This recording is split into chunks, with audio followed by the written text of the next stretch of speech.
you're doing something fundamentally wrong in the selling process, and I'm going to break that down for you so that you can get clarity on how to improve your process, improve your messaging, and win more deals. If you're losing deals and you can't seem to figure out why, because you have business cases built out, it seems like a no-brainer for them to move forward, but you're still not winning deals, this lesson is for you, because you're doing something fundamentally wrong in the selling process, and I'm going to break that down for you so that you can get clarity on how to improve your process, improve your messaging, and win more deals. So I'll tell you a story. I remember I was working with an account when I was at Salesforce selling in the enterprise, and it was a large account. It was a massive initiative, and we built out a very robust business case that would drive a true digital transformation for their business. And this is a large investment on their part, but the ROI was very clear, and they agreed with the ROI. But the deal went sideways for a while, and I couldn't figure out why. And the reason why is I only focused on the business, and I didn't focus on the people. And that's what today is all about, helping you understand how to sell to the buyer persona. Now, I'm going to break down what the buyer persona is and how to define it so you can message them. But first, it's important to clarify the difference between ideal customer profile and buyer persona, because a lot of sales reps make the mistake of thinking they're the same, and they're not. And that's a big reason probably why you're losing deals if you think this way. So there's two big things that make ICP and buyer persona very different. So the first thing to think about is an ICP is a business. Okay? It's a business itself. So if, let's say, you've done the ICP process, if you've never done that before, I recorded a video for it. Check it out. It does a step-by-step process to help you get clear on who your ICP is. But let's say you get clear on your ICP, and Facebook is your ICP, your ideal customer profile. Okay? Facebook itself is the business. That is your ICP.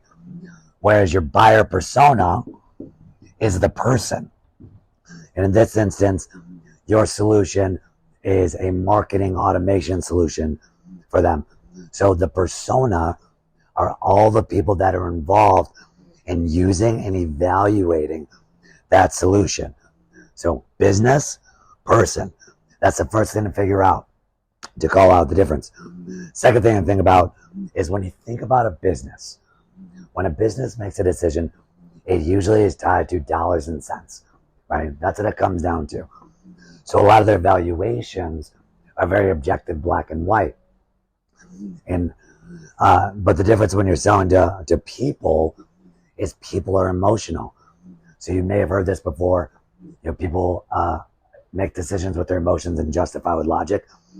This is what that means. So I'm going back to my story.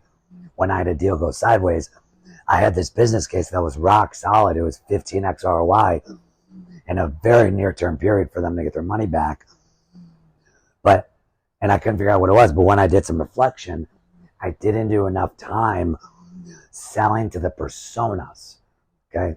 So if you're losing deals and you're doing business cases and the numbers make sense and you're still losing, you're probably not spending enough time getting in line with the personas.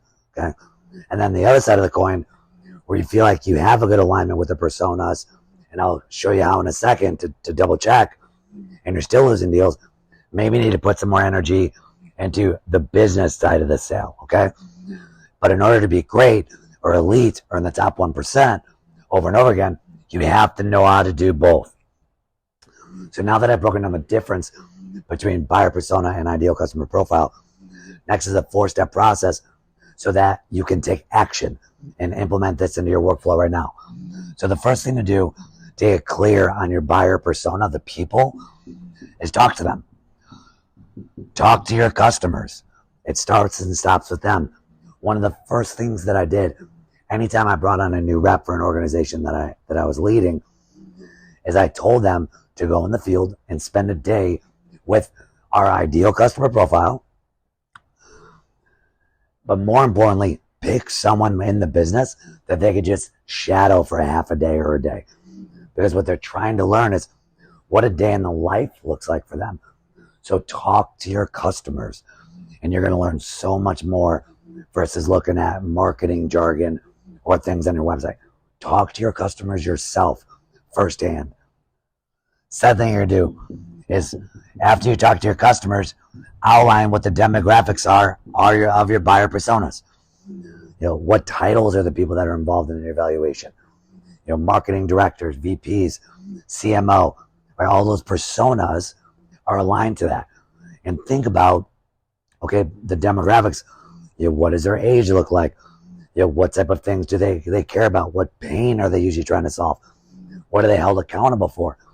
Those are the things that are going to help you get a sense of how to work with each of those different people that are involved in the evaluation.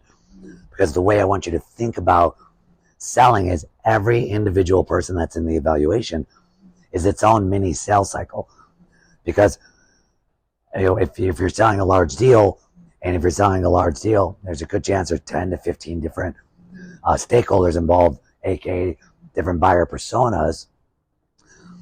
If a majority, if not all those people aren't on board, then you're not going to get a deal across the finish line.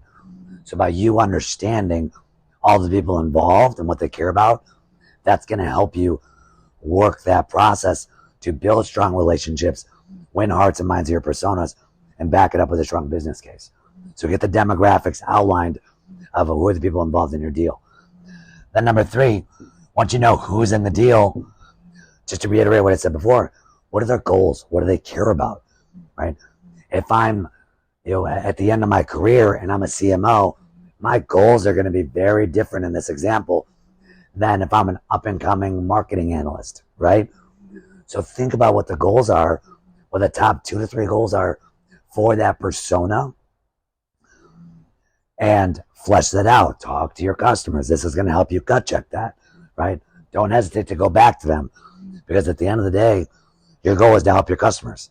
So your customers should want you to learn as much about their business as possible, because it's in their best interest. So don't shy away from talking to your customers. It's a critical part of this process. So get clear on the goals, top 2 to 3 goals for each of the personas that are in your evaluations. And last but not least is craft your message. Write your message to the persona, not the business. Craft your different messages, outline them, and then, again, talk to your customers if you can. All right, this is ideal. If you have a good relationship with a marketing director, so you go back to the Facebook example, go to the marketing director after you talk to them and learn what they care about.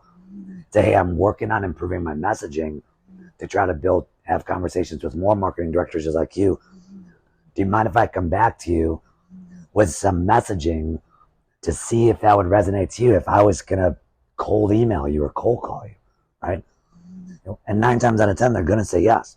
So draft up messages and get feedback on them, whether it's from customers, which is best case scenario, or your leadership or your peers, whatever that may be, right?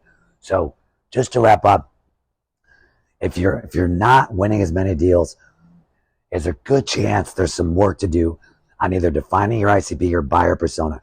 They are not the same. I recorded a separate video on how to define your ICP. Go find that if you're interested, or shoot me a message if you can't find it. And go through that exercise. Once that's done, go through your buyer persona exercise, and then get your messaging together and gut check that. Hope this is helpful. My name is Justin J. Johnson. I'm the founder of the Beautiful Savage Sales Academy. Use this, implement it, burn it down, and I'll see you next time.